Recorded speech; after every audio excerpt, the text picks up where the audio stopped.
Ray Grady, welcome to the conversation today. Thank you. Good to be here, John. It is a pleasure to be with you. You're joining us from the Chicago area. I'm Salt Lake City in Utah. And today we're going to be talking about best practices and scaling your freelance and contract workforces.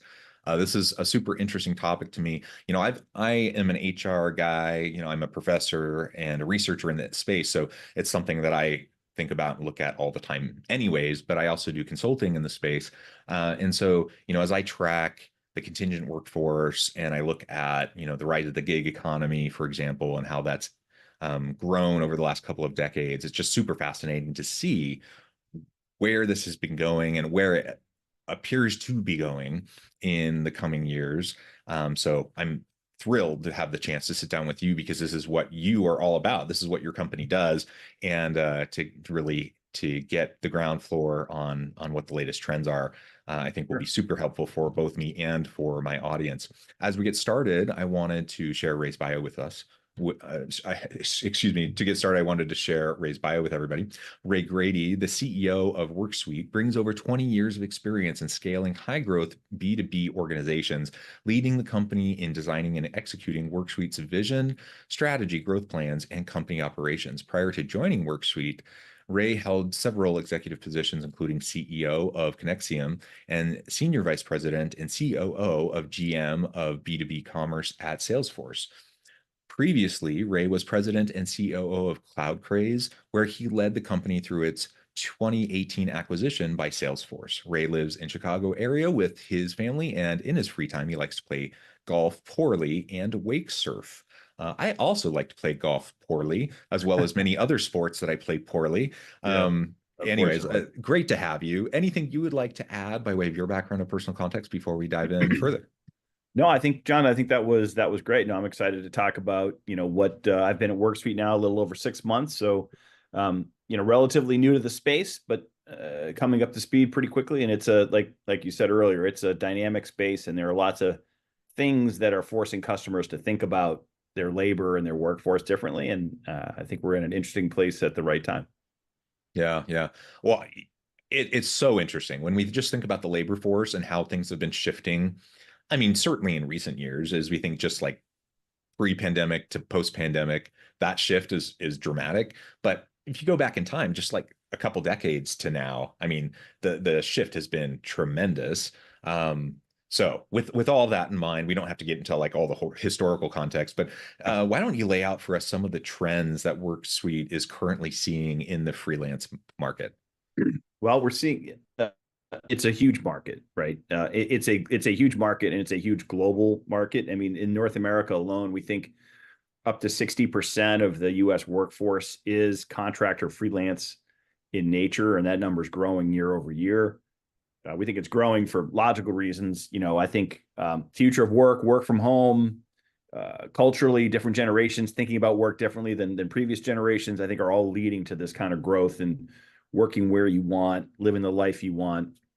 And freelance can be, a real enabler of that. So I'd say, one of the biggest trends that we're seeing is one, companies thinking about freelance, contract, influencer, whatever industry they're in, as part of an overall talent acquisition and retention strategy. So historically, we didn't see heads of HR, chief people officers really engage with contract or freelance. It was kind of a separate thing on the outside. Now we're seeing companies think about them holistically. I was just on with a large global brand today, and she was talking about her full-time group. She was talking about the vendor management component and then the freelancer component, and how she can think about all these things together. Like one of the largest, travel hospitality brands in the world thinking that way. And we're starting to see, more and more companies think that way. We're starting to see companies of scale building their entire business model around freelance or contract only. So if you look at a lot of editorial businesses or content-driven businesses, there is no real full-time staff. It's all delivered via freelance. And we're starting to see that trend grow globally as well. And then I'd also say, I talked about it, I mentioned it earlier, the growth in influencer in how brands are using influencers to market their brand today. I mean, historically, maybe it was a cutting edge brand and they were doing it just to kind of get the word out. Now it is a real marketing channel for every brand, B2B, B2C, et cetera. And obviously, when you start to look at engaging an influencer, that person could be a one-person show, or he or she could have a team of people behind them. So the concepts of managing a contract or legal are more pronounced in that type of environment. So those are some trends that we're seeing. Yeah, yeah. And you point to both sides of the equation. So you have the employer side and you have the labor side. And both sides are leaning into this. So I think, I mean, I don't want to overstate the generational effect here, because certainly there are folks from all generations that are leaning into the freelancer space, that like to have that lifestyle. But particularly for like younger millennials and Gen Z, it seems like there's a disproportionate number of workers from those generational cohorts that are really embracing the freelance worker lifestyle. They just like the freedom. They like the flexibility. They're not necessarily buying into kind of the traditional corporate, worker kind of mentality, all of that, right? They don't buy into the traditional kind of um, buy a house and live in the suburbs and like all those kind of societal norms. They're kind of disrupting some of that. So they just don't buy into it and they're kind of doing their own thing, right? So you have that on the worker side, but employers are seeing the huge value of it because, of course, it provides more flexibility to organizations. It's cheaper usually in terms of you don't have the healthcare costs and the other benefits. You don't have some of the other expenses related to full-time employees. And so if there's the desire on both sides to have more freelance workers, there's no wonder why we see the rise in more freelance workers. So it's really interesting. And you noted even, like editorial types of jobs and content creation types of jobs that are moving so dramatically in this direction. And we can hem and haw over it. And some people are saying it's the demise of, the newspapers or whatever. That's a debate that we could have, but it's also just the reality of what's happening. So, ultimately we just, that's a different conversation to have that debate. But ultimately, if we're just talking about the work side of it, it's what's happening and we have to figure out what we're going to do with it.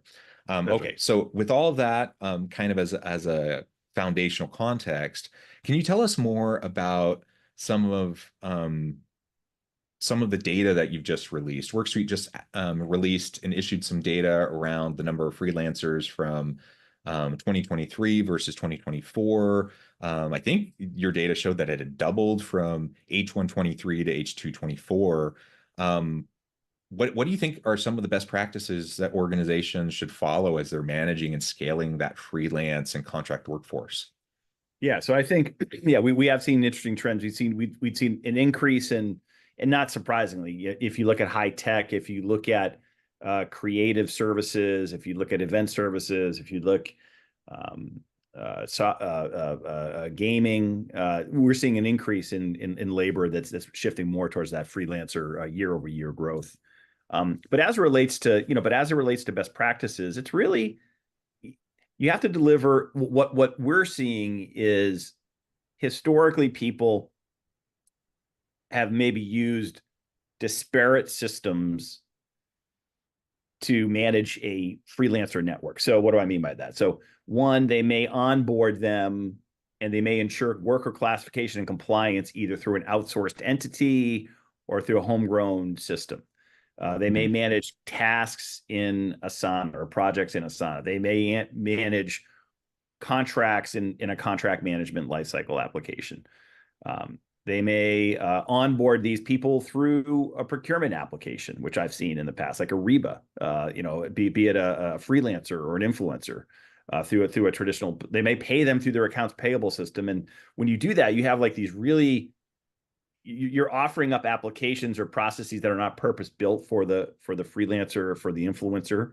And as such, you're delivering a very poor experience. And if you're competing for the best labor, and oftentimes, these freelancers, they have the ability to work however they want and where they want, and they're in high demand. So what we think a best practice is, if you look at your onboarding experience for an employee, that's very purposeful, and it's very much on brand, and it's trying to deliver the ethos of the brand to that employee. We're seeing companies take a step back and mirror that. You obviously don't want to marry your full-time employees with your freelancers or with influencers who are coming in episodically, but you do want to deliver a very seamless and elegant experience to ensure that they're being classified correctly, to ensure that they're being onboarded appropriately, that they're gathering their bank information in an intelligent and easy way, that they're being paid when they want in the currency in which they want, and they're being assigned tasks all in one application. So we're seeing this chunking up of disparate applications into one, and thankfully we have the ability to deliver that to our customers. Yeah, you just mentioned a whole bunch of the technical logistical pieces that I think we definitely need to be thinking about. So your company helps with that, which I think is super important to consider and super helpful. You also mentioned something that I think is also important is how we connect our kind of typical quote unquote regular workforce, our full-time and part-time employees who are considered employees of the organization, versus the freelance contingent workforce working with our organization. And especially if we have an increasing number of the workers in our organization being freelancers, we have to think carefully about that strategy. We have to think about how do we create a sense of culture and community? How do we create like synergies and innovation within our organization when we have these ebbs and flows of freelancers moving in and out of the ecosystem with our full-time and part-time people? I don't have any good answers to that. It obviously depends on the organization. It depends on the level to which you're utilizing contingent workers. But these are really important questions. I mean, you really have to think carefully about it. And to the extent you're really leveraging the freelance market, it changes, I think, the equation on like what you're doing there. I've seen many organizations who've really leaned heavily into the freelance market who haven't thought about these questions, and it's come back to bite them big time. So, any thoughts on that? Like how to navigate that? Yeah, I think one, it's if in fact companies are going to make a strategic decision to invest in their own curated freelancer network, and hey, this is going to be a big part of our overall talent acquisition strategy and how we're going to deliver tasks, projects, to the marketplace. It's being thoughtful and mindful on how to brand that, right? So we have some customers who, when they are out and they're talking about opportunities and they're talking about working for their company, they'll have an engaging section of their website that's speaking specifically to a gig worker or to a freelancer or to an influencer, right? And it's branded appropriately, and they're giving a value proposition around the company, just like they would give it to a full-time employee. And they're doing that because, one, they want to ensure that they're getting the best talent, but then they also, once they bring them in and they've identified the opportunity, they want to curate and manage that experience to where, if you have a great copywriter writing for you, you want to keep that person engaged. And maybe you're, Ziff Davis, or you have a lot of different periodicals that you can write for underneath one major brand. You want to keep that person kind of in a walled garden, to where if we can keep her engaged, excited about the opportunities, excited about the work, she's going to stick within, the business, right? So she may not be a full-time person. She may bounce around from application to application, periodical to periodical, whatever the case may be. But it's also, you're not letting them go. You're not just throwing them back into a pool and bringing new people in, because then there's no continuity, to your point of, building culture and building kind of a brand within that freelancer community. So we're seeing companies, being really mindful in how they're going to identify and attract the talent, and then kind of manage the talent themselves, and not through a third-party vendor management system, a third-party marketplace, et cetera. Yeah, yeah, I think that's right. Those are some really great insights and some tips that we should be considering. So as we move forward, another thing we need to think about is the impact of AI on all of this. So deep machine learning, artificial intelligence. I suppose even if we can get beyond that and just think about technological innovation generally and advanced robotics, et cetera, like basically technological disruption and displacement of jobs, more broadly. We can think about displacement and layoffs, et cetera, right? And how it's going to be taking over jobs. That changes the whole labor market, right? So we've been talking about how freelancers and gig workers are changing the labor market. Now we have this other component that we've been seeing accelerate in recent years due to large language models, chat GPT, et cetera. That's disrupting the labor market. How do you see these two pieces coinciding, as we think about freelancers versus AI and the traditional kind of labor market model? Yeah, I think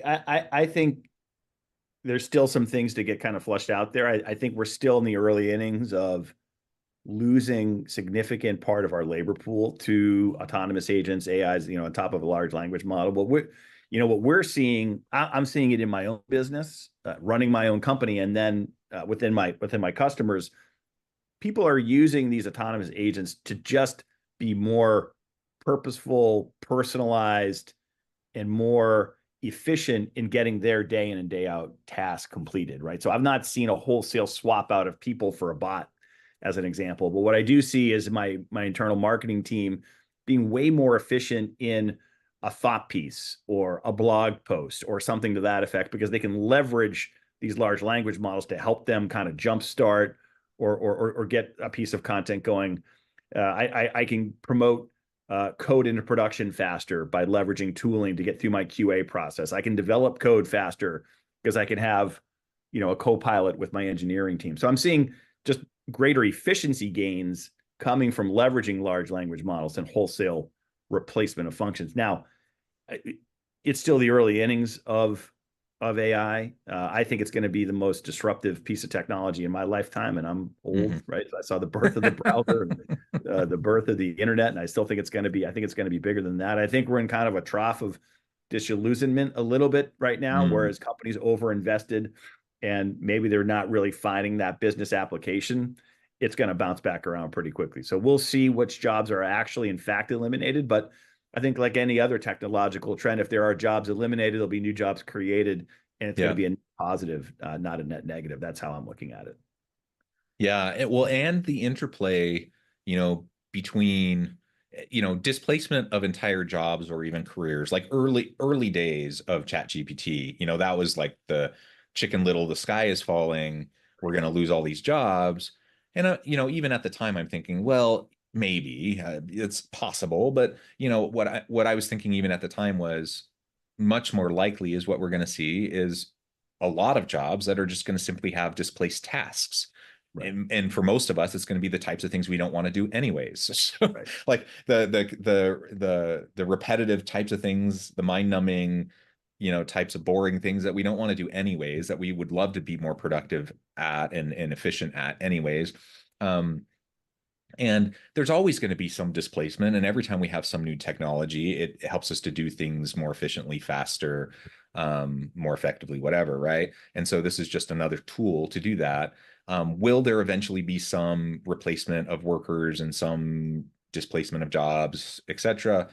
Sure. But mostly we're talking about tasks. We're talking about certain types of elements of jobs that are going to be displaced largely at this point. But that doesn't just apply to full-time workers or part-time workers, full-time, part-time employees at organizations. It applies to freelancers too. So sure. Like how have you seen this play out? So if I'm a freelance worker and now all of a sudden, I can 10x my output as a freelancer because I learn how to leverage AI, what does that mean for me in my ability to be competitive in the freelancer space, in my ability to earn a living, all that kind of stuff. Yeah, to me, it's a tremendous, and what we're seeing, and again, it's still early, but we do see this in pockets. It's it's a tremendous boon to the freelancer because she can be much more productive and she can cut across multiple customers and get the same quality of work done than maybe she was just doing with one brand or one company or one division, initially, right? So now if you're in copy, you can be a lot more productive. If you're in creative design, you can be a lot more productive. And if you're leveraging these tools intelligently. So we're seeing it as a real benefit to the freelancer and the contractor because they can kind of expand their reach and get more work done. Yeah, yeah. So we've talked about this acceleration piece. The pandemic certainly helped us accelerate into the adoption of many of these disruptive technologies. Certainly, there were organizations already leaning into many of these disruptions pre-pandemic. We just saw the wide-scale societal adoption of many of these disruptions because of the pandemic. It necessitated it. But it launched us into the future of work. So I think many people would agree that where we thought, maybe what we thought was 10 years down the line, now all of a sudden we leapfrogged, 5 years into the future because of the pandemic or something like that, right? How do you see this in terms of like remote work and where you see companies going, either right or wrong, in relation to embracing new employment models and flexible work arrangements, both in relation to, this freelance market and just labor market generally? I think it's going to be you're going to have to meet the worker where they are. Meaning, if I'm a great data scientist and I don't want to work for one particular company and I want to do really cool work and I want to do it on my own terms, companies have to be mindful of that. And they have to have a talent acquisition strategy and a task deployment and a project management methodology to engage with someone like me.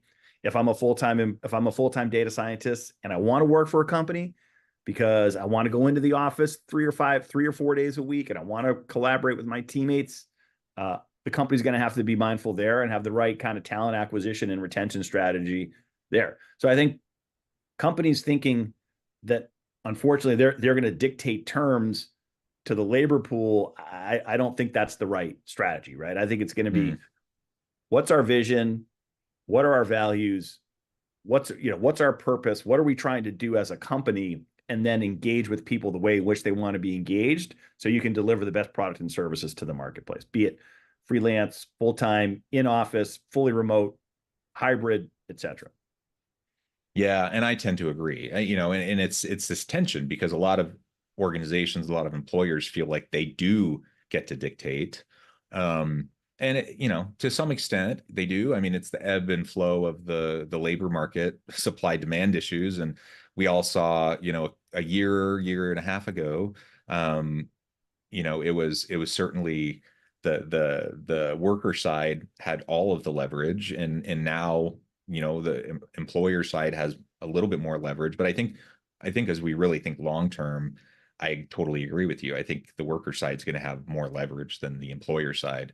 And so I think we really do need to think about, when we think about things like return to office mandates, like these blanket mandates, in some cases, are they necessary? Maybe, I don't know every company and every company situation, but in some cases they may be necessary. But my guess is in most cases they're not. In most cases, they're probably just the preference of the CEO or the particular executive.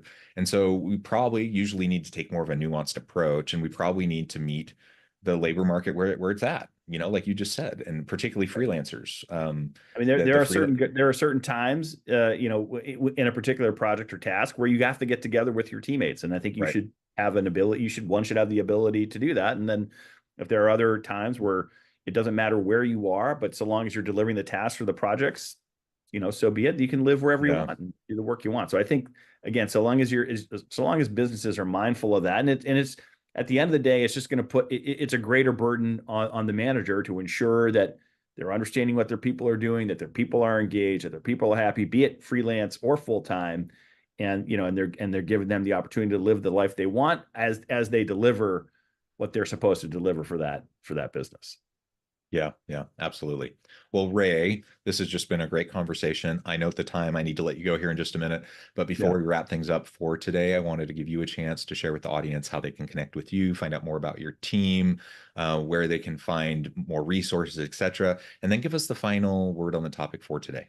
Sure. Yeah. So come to worksuite.com. You can find us. You can find me, Ray Grady, on LinkedIn and on Twitter. I try to be pretty active, not only talking about what we're doing at Worksuite, but also referencing interesting third party materials from lots of folks in the marketplace that are writing about this and that are kind of excited about the freelancer economy. So I'd ask if you want to just learn more about the space, not just more about Worksuite, come to us, read our blog and read our content, because we're trying to be educational, as this is a relatively newer category that we're trying to get people to understand and get excited about. And then I'd say if in fact you are as a business, be it mid-market or large businesses, we serve them all. If you're excited about understanding how building your own proprietary freelancer network or gig economy or tapping into an influencer economy that maybe didn't think you had to before, would love to share that information with you. So would love to, if folks want to learn more, reach out to me directly. You can find me on LinkedIn. You can find me on our homepage. And I really appreciate you giving me the opportunity to speak today about the space. It was fun, Jonathan. Thank you. Awesome. Thank you, Ray. It's just been a real pleasure. I encourage the audience to reach out, get connected, find out more about what Ray can do for you. And as always, I hope everyone can stay healthy and safe, that you can find meaning and purpose at work each and every day. And I hope you all have